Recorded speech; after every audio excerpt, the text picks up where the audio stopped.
Bismillahirrahmanirrahim. Assalamualaikum warahmatullahi wabarakatuh. Oke, baiklah. Kali ini kakak akan mengajak kalian untuk membahas materi himpunan dari definisi, lambang, dan cara menyatakan himpunan. Baiklah, untuk poin yang pertama di sini ada definisi dari himpunan. Himpunan adalah kumpulan benda atau objek yang didefinisikan dengan jelas, sehingga dengan tepat dapat diketahui yang mana kelompok yang merupakan himpunan dan yang mana kelompok yang bukan himpunan. Nah, di sini ada contohnya nih, kumpulan yang bukan himpunan dan kumpulan yang merupakan himpunan. Nah, untuk kumpulan yang bukan himpunan, ada 3 contoh. Yang pertama, kumpulan lukisan cantik.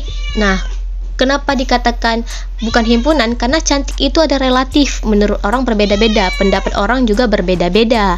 Kemudian di sini ada kumpulan hewan lucu. Hewan lucu juga relatif, karena setiap orang itu memiliki pendapat yang berbeda-beda, yang mana hewan lucu dan yang mana yang tidak lucu. Kemudian ada makanan lezat, kumpulan makanan lezat. Ini juga relatif, karena setiap orang itu memiliki makanan favoritnya sendiri yang dikatakan lezat. Nah, kemudian di sini ada contoh yang kumpulan yang merupakan himpunan, seperti nomor 1, kumpulan hewan-hewan berkaki 4. Di sini sudah pasti bahwa dalam kumpulan itu adalah hewan-hewan berkaki 4, bukan hewan berkaki 2. Kemudian yang nomor 2 ini, kumpulan hewan-hewan pemakan daging. Nah, di sini juga sudah pasti. Kemudian nomor 3, kumpulan bilangan asli. Di sini juga sudah pasti, karena sudah dibilang itu bilangan asli, yang mana bilangan asli bukan bilangan genap, bilangan ganjil, maupun bilangan cacah.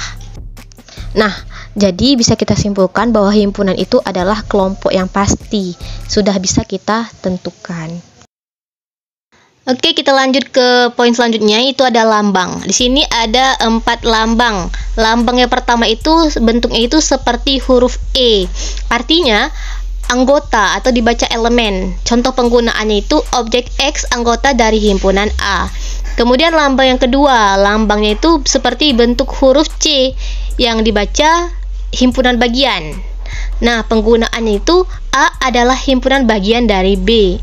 Kemudian lambang yang ketiga, bentuknya itu seperti huruf U. Itu artinya gabungan ataupun himpunan gabungan. Contoh penggunaannya gabungan antara A dan B. Kemudian yang terakhir nih ada lambang irisan. Bentuknya itu seperti huruf N. Contoh penggunaannya irisan antara A dan B. Oke, langsung saja kita masuk kepada contoh-contohnya. Yang pertama ada contoh penggunaan soal anggota elemen himpunan. Kita misalkan A dalam kurung 1, 2, 3, 4. R sama dengan dalam kurung A, B dalam kurung lagi A, B, C dalam kurung lagi A, C. Kemudian K dalam kurungnya itu adalah himpunan kosong. Kemudian maka, nah di sini ada 2 nih elemennya, satu elemen yang tidak dicoret, satu lagi elemen yang dicoret. Nah, elemen dicoret itu berarti bukan anggota dari himpunannya. Misalnya nih 3 elemen dari A, berarti 3 itu termasuk anggotanya si A. Kemudian 5 elemen dicoret dari B, berarti 5 itu bukan anggota dari B. Kemudian ada A, B, C itu adalah elemen R. Nah, benar ya, di atas A, B, C anggotanya si R. Kemudian C, elemen dicoret dari R, berarti C itu bukan anggotanya si R. Karena C ini bukan anggota dari R, karena C ini pasangannya adalah si A, C. Nah, berarti C ini bukan anggota R, kecuali dituliskan misalnya A, C itu merupakan anggota R. Kemudian di bawahnya ada himpunan kosong merupakan anggota K, benar ya. Kemudian di bawahnya lagi himpunan kosong bukan anggota R, ya benar, karena himpunan kosong itu hanya anggota si K. Oke, langsung ke contoh yang kedua, itu contoh penggunaan soal himpunan bagian. Misalkan si A anggotanya itu 3,9, B anggotanya itu 5,9,1,3. Nah, di sini A bagian dari B. Apa benar A itu bagian dari B? Berarti kita lihat nih, A itu kan 3,9, ada nggak di B? 3,9. B-nya ada ya, 5,9,1,3, berarti benar. Maka A itu bagian dari. Kemudian contoh yang kedua nih, A anggotanya itu 3, 3, 3, 9, ada 3-nya 3 kali nih. Kemudian B 5,9,1,3. A apa benar bagian dari B nih? A bagian B apa benar? Kita lihat nih, A A di sini angkanya ada 3,3,3,9. Nah, di B itu ada juga nih angka 3 sama 9. Maka benar, A itu bagian dari B. Untuk contoh yang terakhir di sini, anggota si A itu ada 1,2,3, sedangkan anggota B 2,3,4.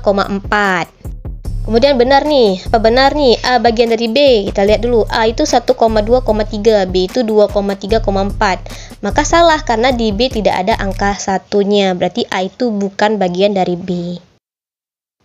Nah, untuk contoh selanjutnya di sini ada contoh soal himpunan gabungan.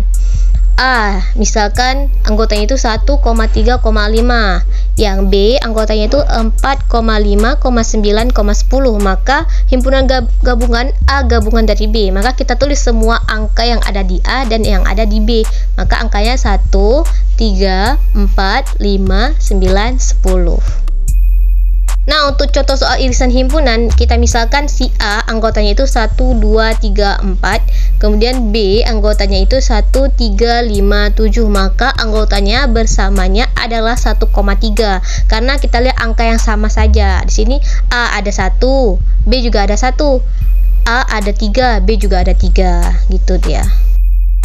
Oke, sudah sampai pada poin terakhir, itu cara menentukan himpunan. Di sini ada 3 cara. Yang pertama dengan kata-kata, misalkan si A anggotanya bilangan prima antara 1 sampai 10. Kemudian yang kedua dengan notasi, itu menggunakan lambang seperti contoh di atas. Kemudian nomor 3 itu dengan cara mendaftar, bisa menggunakan angka, huruf, itu disesuaikan dengan soalnya. Baiklah, terima kasih buat yang sudah menyimak sampai akhir.